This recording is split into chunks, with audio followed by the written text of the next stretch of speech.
Shalom jemaat Tuhan, mari saat ini kita akan memulai worship at home pada sore hari ini. Sebelum kita mau memuji dan meninggikan nama Tuhan, kita akan memulainya di dalam doa. Bapa, kami mengucap syukur Tuhan buat sore hari ini. Terima kasih Bapa, sepanjang hari Tuhan sudah menyertai setiap kami. Kalau sebentar Tuhan kami mau meninggikan Engkau, kami mau memuji kebesaran-Mu, biarlah pujian penyembahan kami berkenan di hadapan Tuhan. Di dalam nama Tuhan Yesus kami mengucap syukur. Haleluya, amin. Haleluya, terpujilah nama-Mu Tuhan, sebab Dia Allah yang layak dipuji.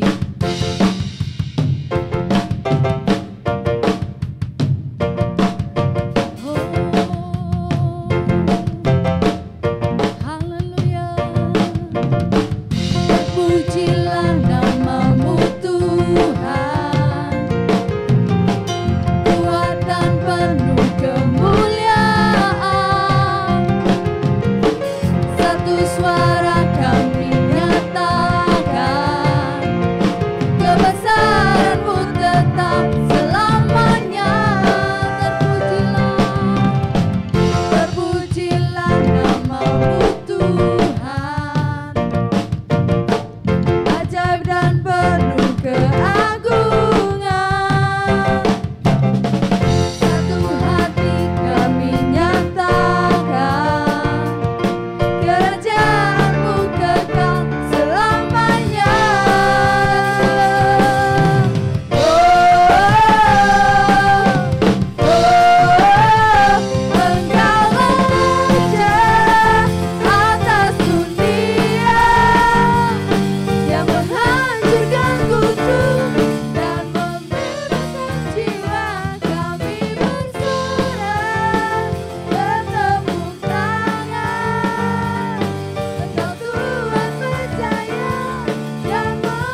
berjalan melewati apapun.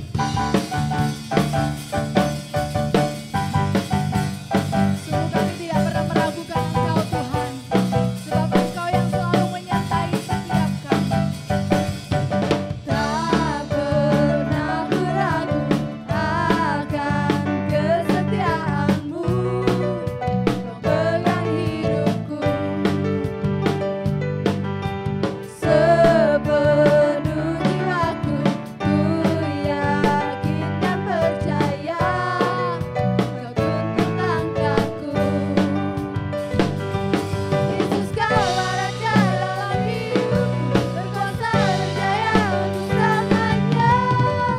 Hanya Kau Tuhan, sumber kekuatan, kuasa-Mu tercurah, hatiku senantiasa denganmu Tuhan, ku kan berjalan dari kemuliaan sampai kemuliaan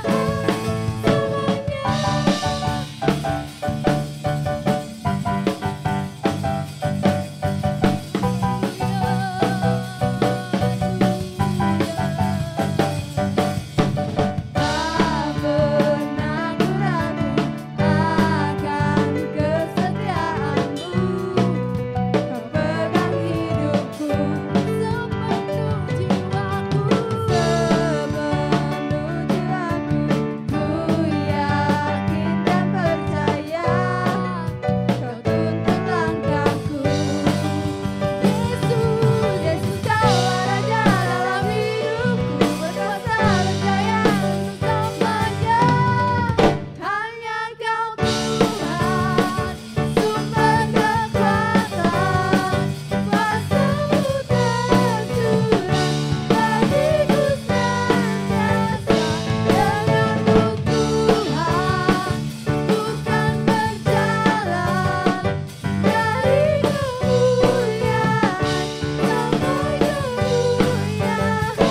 Hanya Kau Tuhan, sumber kekuatan, kuasa-Mu tercurah, hatiku senantiasa denganmu Tuhan, ku kan berjalan dari kemuliaan sampai kemuliaan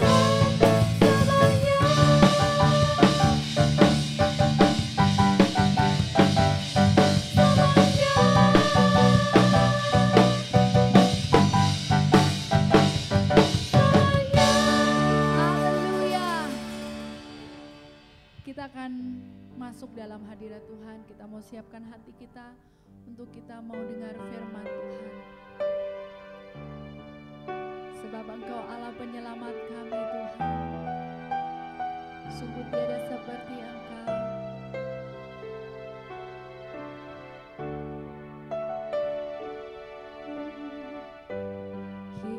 Yesusku, penyelamatku, tiada yang seperti Engkau. Setiap hari ku memuji keajaiban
bebaskan setiap kami Tuhan.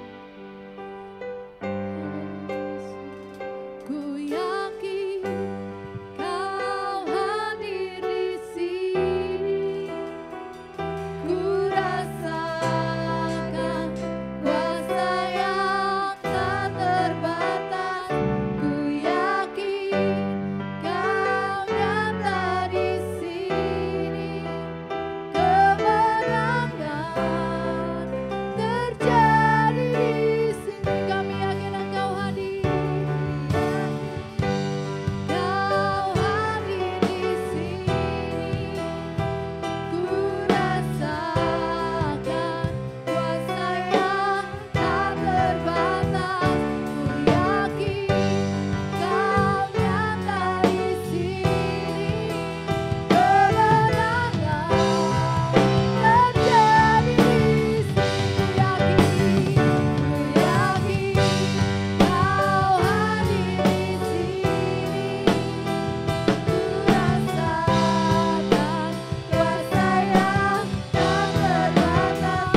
Ku yakin Kau nyata di sini. Kemenangan terjadi di sini. Kau hadir di sini. Ku rasakan kuasa yang tak terbatas. Yang puja untuk bisa Kau nyata di sini. Kemenangan terjadi di sini. Kesembuhan terjadi di sini. Kelepasan terjadi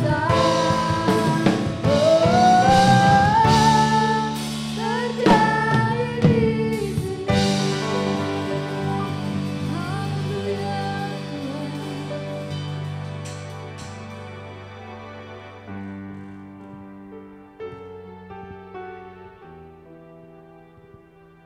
Haleluya, Yesus.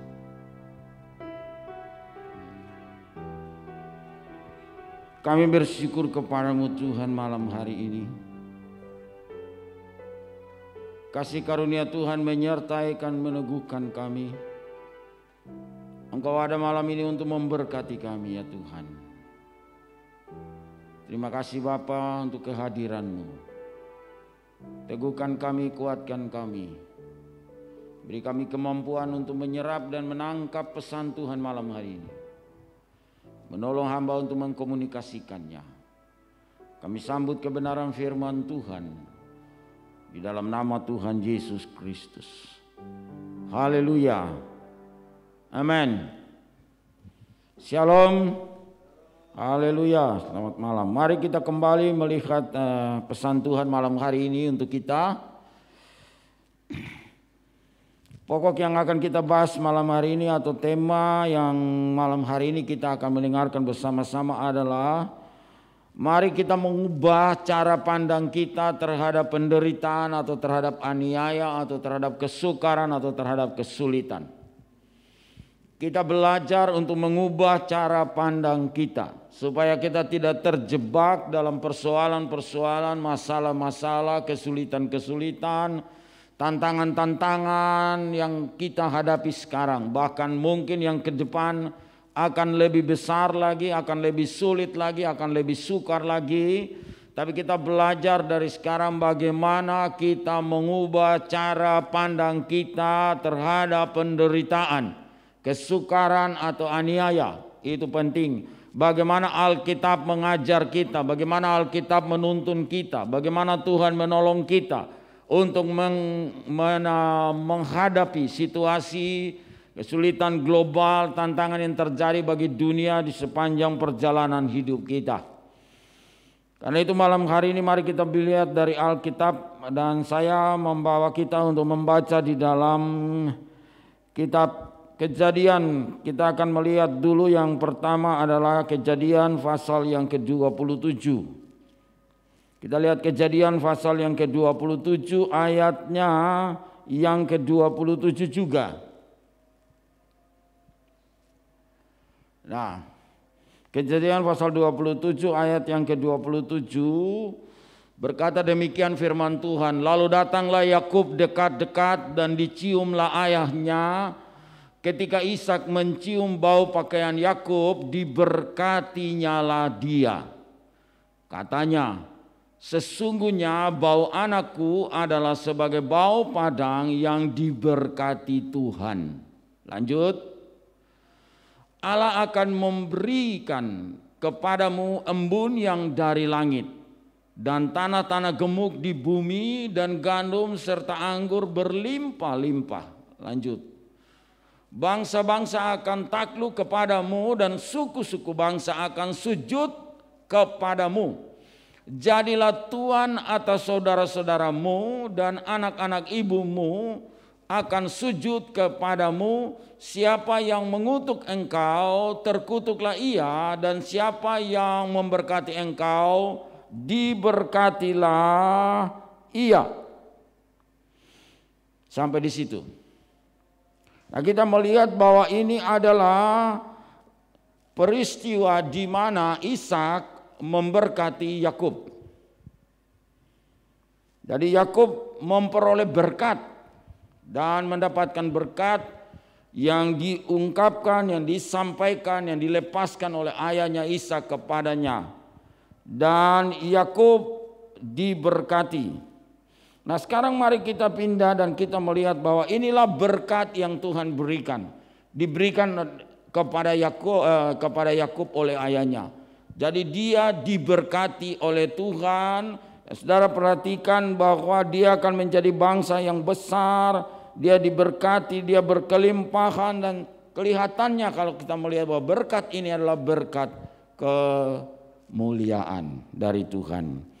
Nah, sekarang kita melihat bagaimana Allah memberkati Yakub dan bagaimana Allah berkarya di dalam keturunannya untuk menjadi berkat seperti apa.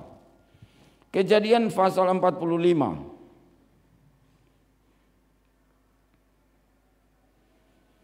Kejadian pasal 45 kita lihat ayat yang pertama.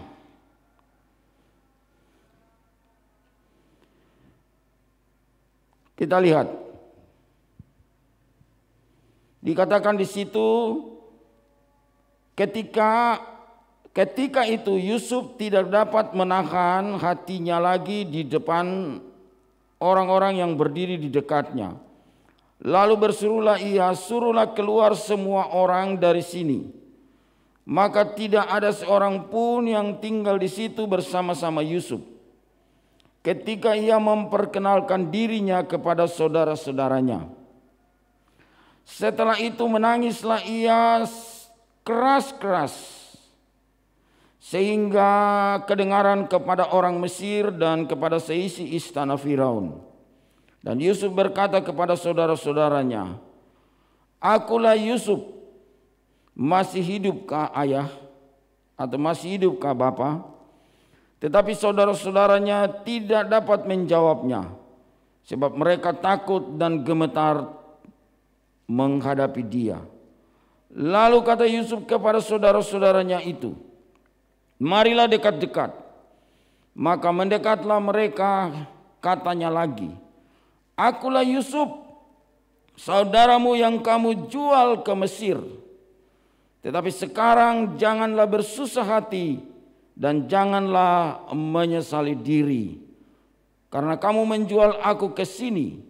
Sebab untuk memelihara kehidupanlah Allah menyuruh aku mendahului kamu." Bapak Ibu, sampai di situ pembacaan kita.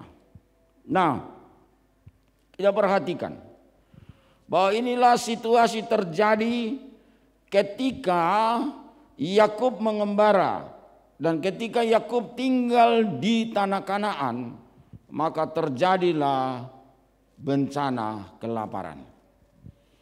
Bencana kelaparan itu terjadi sangat dahsyat. Kalau kita lihat, kita baca terus, kelaparan yang sangat besar melanda seluruh negeri itu. Nah, Yakub berpikir bagaimana memelihara anak-anak, bagaimana memelihara ke-12 anak laki-laki Dan juga mungkin ada anak perempuan dan ada keluarga, ada lagi ternak dan lain semuanya. Dan di Kanaan terjadi kelaparan yang dahsyat. Ya, Yakub memerintahkan anak-anaknya untuk pergi mencari makan. Membeli gandum karena mereka dengar di Mesir ada gandum. Dan kemudian mereka pergi ke Mesir. Dan bertemulah mereka di sana dengan Yusuf, saudara mereka. Tapi kalau kita lihat peristiwanya terjadi sangat tragis. Yusuf berkata kepada mereka, "Ini aku. Apakah ayah masih hidup?" Dia mengakui, menyatakan dirinya, memperkenalkan dirinya kepada saudara-saudaranya bahwa inilah aku, masih hidup. Dan kemudian dia bertanya, apakah ayah masih hidup? Karena tentu hubungan dia dengan bapaknya itu hubungan yang sangat istimewa, yang menimbulkan kecemburuan saudara-saudaranya yang lain. Jadi kita melihat bahwa pernyataan dia luar biasa.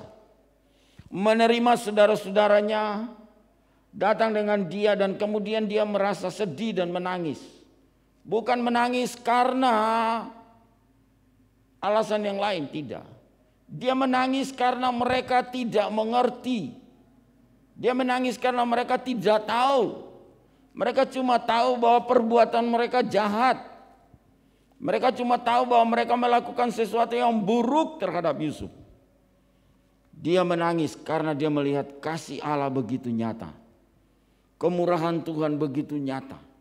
Yang membuat dia menjadi penguasa di Mesir. Dan melihat saudara-saudaranya dalam penderitaan. Datang untuk menemui dia. Datang dalam kesusahan. Datang dalam kemiskinan. Datang dalam kelaparan. Datang dalam situasi yang sangat-sangat tidak mendukung mereka. Dia sedih dan meneteskan air matanya. Karena dia harus berterus terang. Dia harus mengakui. Dia harus menyatakan dirinya kepada saudara-saudaranya. Dia merasa bahwa seandainya menyatakan diri kepada mereka, tentu mereka akan mengalami guncangan. Sebab perbuatan mereka menurut pandangan kita jahat terhadap Yusuf. Jadi kita tahu ceritanya. Bagaimana keluarga Yakub ini mengalami konflik di dalam rumah tangga. Sudah lihat bagaimana anak-anak laki-laki yang begitu besar dan gagah perkasa dan begitu banyak. Dan tentu ada pergeseran, ada perselisihan yang terjadi di dalam keluarga. Karena Yakub juga cenderung mengasihi Yusuf dan memperhatikan dia mungkin lebih dari saudara-saudaranya yang lain. Dan kalau kita lihat Alkitab menceritakan dia diberikan jubah yang indah dan lain macam-macam. Dan kita sudah ikuti, kita bisa baca, kita tahu apa yang mereka lakukan terhadap dia. Penganiayaan, dibuang ke dalam sumur untuk dibunuh dan lain macam-macam. Sampai terakhir dijual sebagai budak dan dibawa ke Mesir. Pergi ke Mesir dengan predikat seorang budak. Harga dirinya dinilai dengan uang seperti budak. Inilah proses yang dialami oleh Yusuf. Tapi kita melihat di sini, tentu awal ini terjadi pada mulanya Yusuf menyadari itu menyakitkan. Siapapun juga, kita juga membaca kisah ini, kita tahu bahwa ini menyakitkan. Apalagi dia, Yusuf yang mengalaminya, dia tahu bahwa ini sangat sakit dan menyakitkan.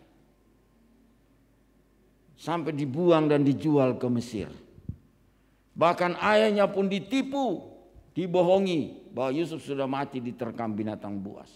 Membawa jubahnya yang indah pulang dengan berlumuran darah binatang. Untuk membohongi ayahnya kalau Yusuf sudah meninggal.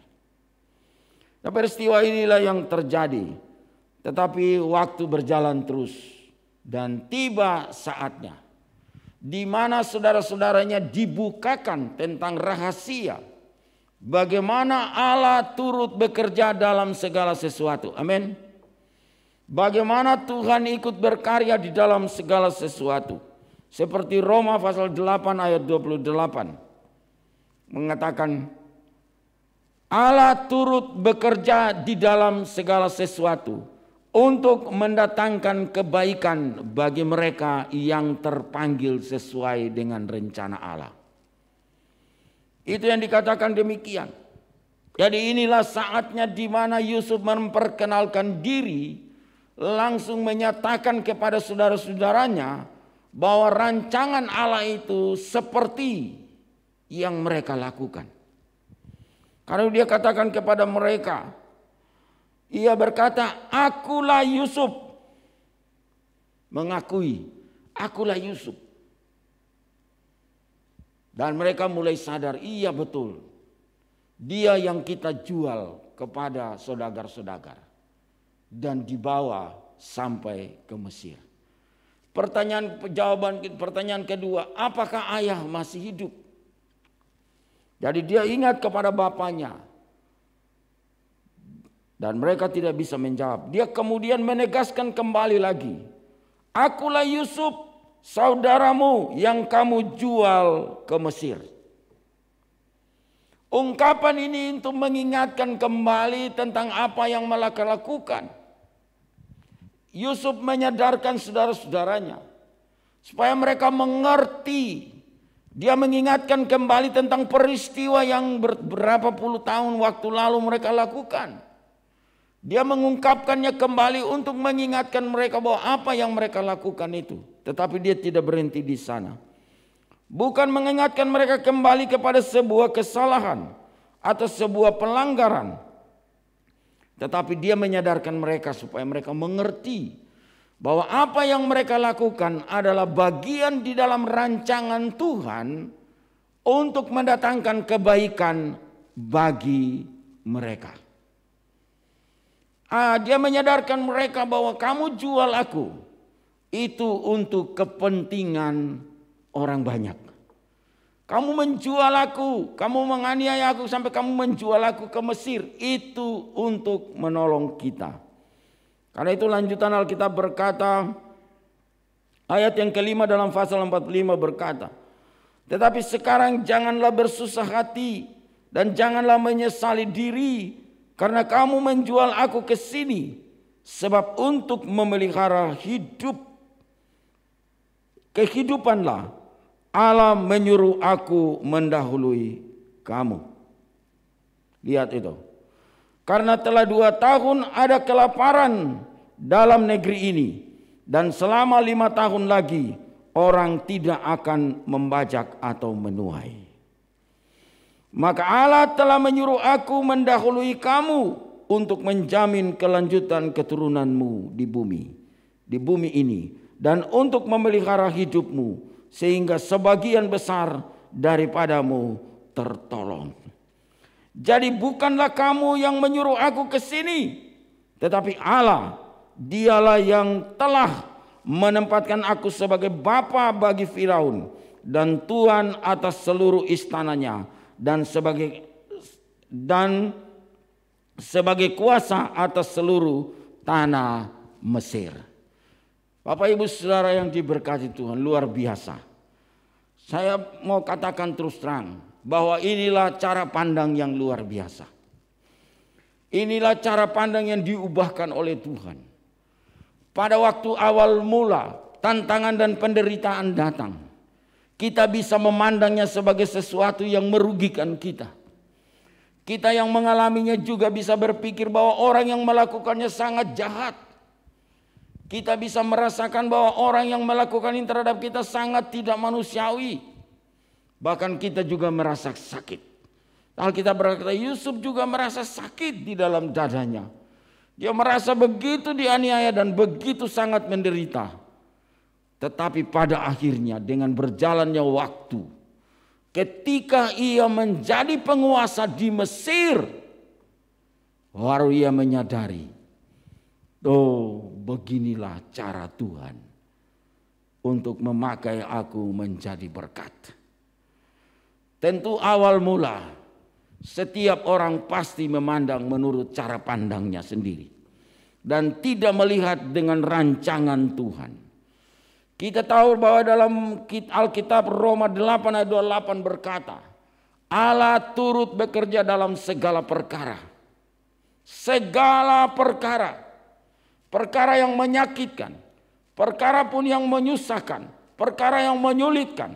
Kalau itu rancangan Tuhan, pasti mendatangkan kebaikan. Jadi bagaimana Yusuf memahami hal ini?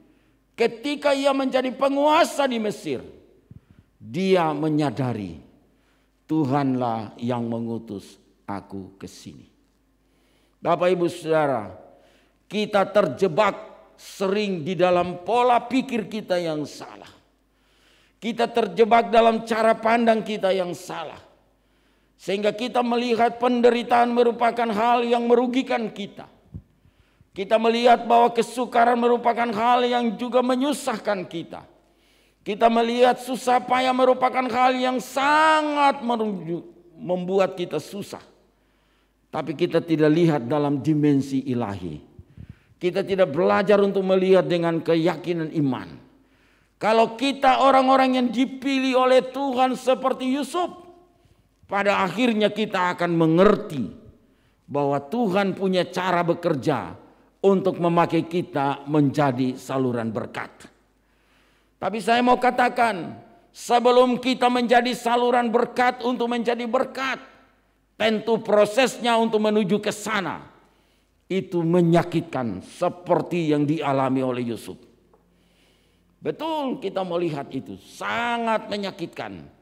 Tapi kalau kita memahami bahwa Allah turut bekerja, tentu pasti kita akan mengucap syukur dan tetap kita menjalaninya. Saya tahu bahwa awal mula mungkin Yusuf tidak menyadari. Tetapi dia tidak tahu juga bahwa berkat yang diungkapkan oleh kakeknya Ishak kepada bapaknya Yakub itu mengikat dalam perjanjian. Dan itu jatuh. Berkat itu diteruskan dan Yusuf yang menggenapinya kepada keluarga Yakub. Karena Ishak memberkati Yakub, engkau diberkati dengan gandum, engkau diberkati dengan segala embun-embun akan turun atasmu dan engkau menjadi berkat. Dan Yusuf yang menyelesaikan, melengkapi berkat itu. Yakub mengalami kelaparan, Yakub mengalami kekeringan. Tanah Kanaan kelaparan dan menderita. Dan solusinya adalah ada di Yusuf.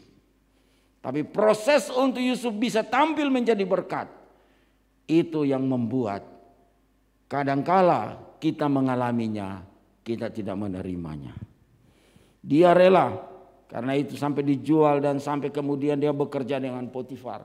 Dikhianati, masuk penjara, bekas tawanan. Saudara lihat, dari budak menjadi tawanan. Tapi dari tawanan keluar menjadi menteri dan seterusnya dan menjadi penguasa. Dan saudara Bapak Ibu, saya mengajak kita untuk melihat dalam dimensi ilahi, cara pandang Tuhan. Jika Tuhan memberkati kita, jika Tuhan berjanji untuk memberkati kita, dan kita ada dalam rancangan, dalam rencana Allah, kita akan tetap menjadi berkat. Kadangkala kita terjebak dan memperhitungkan situasi, persoalan, proses yang terjadi. Orang gagal, kita gagal di dalam melewati proses. Kita gagal dalam memahami proses yang terjadi. Dan kadangkala kita gugur di sana. Tapi kita belajar dari Yusuf luar biasa. Sampai dia berhasil menjadi penguasa. Karena itu saudara-saudaranya begitu tampil, dia tidak bisa menahan dirinya. Rasanya sedih kalau dia tidak mengakuinya. Tapi inilah waktunya untuk menyatakan kebenaran. Supaya mereka yang melakukannya menyadari bahwa apa yang mereka kerjakan adalah bagian dalam rangkaian sebuah rencana ilahi. Dan mereka hanya sebagai alat untuk menyelesaikan sebuah rancangan. Tentu mungkin kita berpikir, mengapa Tuhan mengizinkan visi misi itu untuk menjadi berkat kok dilalui dengan cara yang sangat sakit dan menderita. Saudara harus percaya, Tuhan mengizinkan itu semua terjadi. Kenapa saudara dan saya diizinkan? Kenapa Yusuf diizinkan? Supaya dia tetap rendah hati. Dia tetap percaya Tuhan. Dia tidak melakukan apa yang benar di mata Tuhan. Dia tetap mempertahankan imannya. Bahkan dia tetap tampil sebagai orang yang mengasihi Tuhan. Jadi diizinkan untuk menderita. Itu sebuah proses untuk membuktikan kemurnian hati kita. Diizinkan untuk mengalami aniaya. Itu adalah sebuah proses supaya di mana kita belajar untuk tetap rendah hati dan menerima kebenaran yang Tuhan berikan. Tuhan tidak pernah akan meninggalkan kita. Bapak Ibu Saudara, saya sangat percaya bahwa Yusuf ketika mengalami aniaya dan penderitaan sangat sakit. Kita juga sangat mengalami, kalau mengalami hal seperti itu, kita akan sakit. Kita akan menderita, bahkan juga kita akan dendam terhadap orang yang melakukannya. Dan bukankah sekarang ini banyak orang yang menderita dahulu karena diperlakukan tidak baik oleh orang lain. Tapi ketika dia berhasil, bukan dia kembali menolong mereka yang pernah menyakitkan dia. Tapi justru ia membalas dendam. Banyak orang yang berhasil, tapi mereka bilang karena aku berhasil, aku akan membalas dendam kepada mereka yang pernah membuat aku sakit. Saudara, inilah cara pandang yang keliru. Tidak boleh kita mengadopsinya. Tidak boleh kita menerapkan dalam hidup kita. Tidak boleh kita membawa bagian ini untuk melakukannya. Tapi mari belajar dari Yusuf. Ketika dia berhasil menjadi penguasa, dia kembali memberkati saudara-saudaranya. Mengapa dia berani memberikan pengampunan kepada mereka? Kenapa dia berani melepaskan kasih sayang kepada mereka? Dia menyatakan diri dan dia menyatakan kebenaran. Bukan kamu yang menyuruh aku ke Mesir, tapi Tuhan.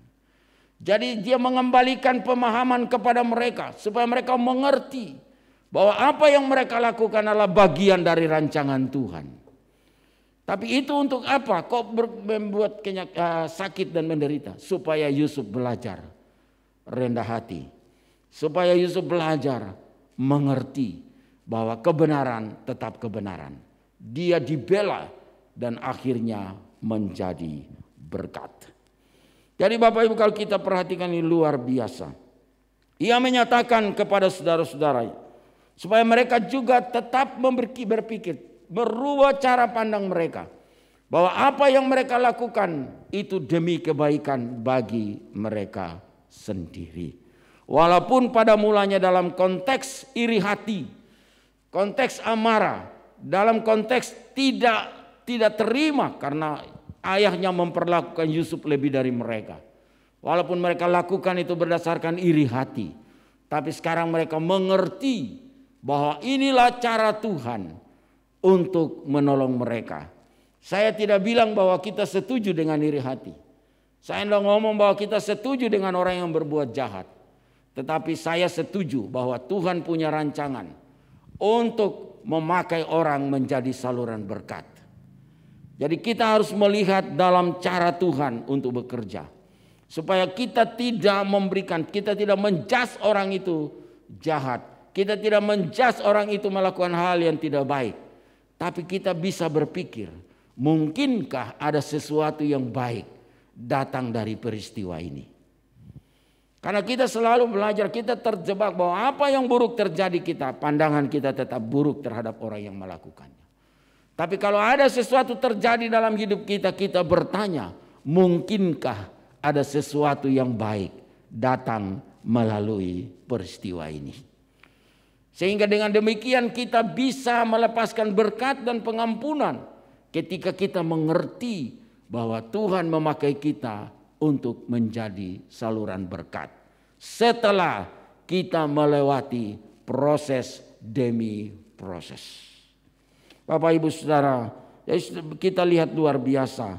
Yusuf berkata, maka Allah telah menyuruh aku mendahului kamu untuk menjamin kelanjutan keturunanmu di bumi ini. Dan untuk memelihara hidupmu sehingga sebagian besar daripadamu tertolong. Jadi bukanlah kamu yang menyuruh aku ke sini, tetapi Allah. Dialah yang berfirman, dialah yang telah menempatkan aku sebagai bapa bagi Firaun dan tuan atas seluruh istananya dan sebagai kuasa atas seluruh tanah Mesir. Luar biasa. Sebagai penguasa di Mesir. Jadi saya mau katakan, kalau Anda sudah berhasil melewati berbagai macam proses, ingatlah bahwa keberhasilanmu menjadi berkat bagi orang lain. Tidak untuk membalas dendam, tetapi kembali memberkati mereka yang pernah menyusahkanmu, mereka yang pernah merugikanmu, mereka yang pernah tidak menjadi berkat bagimu. Saat engkau diangkat oleh Tuhan, saat engkau dipakai dan diberkati oleh Tuhan, Tuhan menuntut engkau melakukan itu kepada mereka. Karena apa? Itu sebagai bagian dari kelanjutan. Kalau Allah berjanji untuk memberkati engkau, itu pasti terjadi. Kita kembali flashback kepada apa yang tadi saya bacakan dari awal. Bagaimana Yakub diberkati oleh Ishak. Kita lihat itu luar biasa. Tuhan, Yakub diberkati oleh Ishak, dan berkat yang diterima oleh Yakub, Yusuf menggenapkannya dalam perjalanannya. Memang prosesnya sekali lagi menyakitkan, tetapi untuk menggenapkan sebuah janji berkat, dia harus melewati proses itu supaya dia menjadi berkat. Karena itu dikuatkannya hati saudara-saudaranya. Dia bilang, kamu tidak perlu takut dan jangan bersedih, jangan bersusah hati, sebab Tuhanlah yang menyuruh aku ke sini. Seolah-olah dia mengangkat, bilang sama saudara-saudaranya, kamu hanya melakukan bagian dari rencana Tuhan. Amin.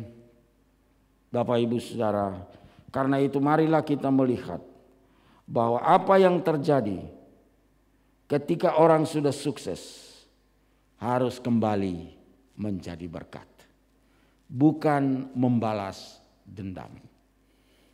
Kalau saudara ada dalam bagian rencana Allah, tentu saudara tampil menjadi berkat. Saudara berkata kepada orang-orang yang menyakitimu, kamu yang membuat aku menjadi besar. Justru karena kamu yang melakukannya, sehingga aku sekarang menjadi orang yang berhasil. Justru perbuatan kamulah yang membuat aku semakin punya semangat untuk berjuang. Justru karena tantangan yang dari kamulah yang membuat sekarang aku bisa bangkit. Dan justru apa yang kamu lakukan itu mendorong aku untuk jauh lebih baik dari hari ini.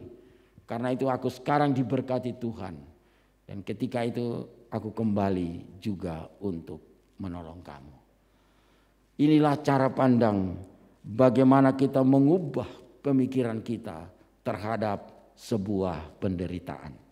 Bagaimana cara berpikir kita tentang sebuah kegagalan. Bagaimana cara berpikir kita tentang sebuah aniaya. Kita bertanya, mungkinkah ada sesuatu yang baik di dalamnya? Karena Roma pasal 8 ayat 28 berkata, Allah turut bekerja dalam segala perkara untuk mendatangkan kebaikan bagi orang-orang yang mengasihi Dia, yang terpanggil sesuai dengan rancangan Tuhan. Tuhan memberkati kita malam hari ini.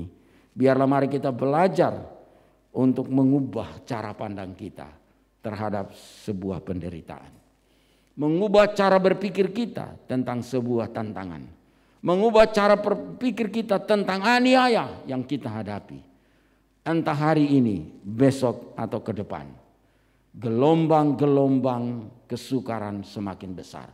Tapi kita akan bertanya dan melihat, mungkinkah di dalamnya ada kebaikan. Supaya kita tetap bersyukur.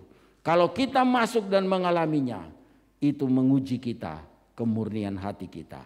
Itu menuji iman kita. Dan itu mengajar kita untuk tetap rendah hati. supaya diberkati Tuhan dan untuk menjadi saluran berkat. Tuhan memberkati kita, Tuhan menolong kita malam hari ini supaya kita mengubah cara berpikir kita tentang sebuah penderitaan. Terima kasih, Tuhan Yesus memberkati. Mari kita berdoa mengucap syukur kepada Tuhan. Ya Bapa, kami mengucap syukur kepadamu Tuhan malam hari ini. Engkau sangat baik dan mengasihi kami. Engkau berjanji untuk memberkati kami. Dan janjimu itu tetap. Kami sungguh mengucap syukur. Bahwa kami belajar ketika kami berhasil. Kami tampil menjadi saluran berkat. Terima kasih buat pesanmu malam hari ini menolong kami. Supaya kami mengubah cara pandang kami. Untuk melihat bahwa kesukaran dan penderitaan yang kami alami. Mungkinkah ada bagian rancangan Tuhan di dalamnya. Dan tolonglah kami untuk mengerti bahwa semua yang terjadi dalam hidup kita, Allah turut bekerja untuk mendatangkan kebaikan. Terima kasih Bapak Surgawi, tolong kami semua malam hari ini. Tolong jemaat Tuhan, tolong Bapak Ibu Saudara sekalian. Terpujilah Tuhan yang menolong kami, yang melepaskan pesan-Mu malam hari ini. Kami menangkap dan menerimanya dengan sukacita di dalam nama Tuhan Yesus Kristus. Mari angkat tangan saudara dan terima berkat. Pertolongan datang dari Tuhan yang menjadikan langit dan bumi. Dan di dalam belas kasihan Tuhan Yesus Kristus yang mengampuni dosa dan pelanggaran kita. Dan juga dalam pelayanan kasih karunia Roh Kudus. Yang menyertai saudara dan saya. Dan yang tetap menolong kita untuk tetap mengerti rancangan Tuhan. Menyertai kita malam hari ini sampai selama-lamanya. Haleluya, dalam nama Yesus kita sama-sama katakan amin.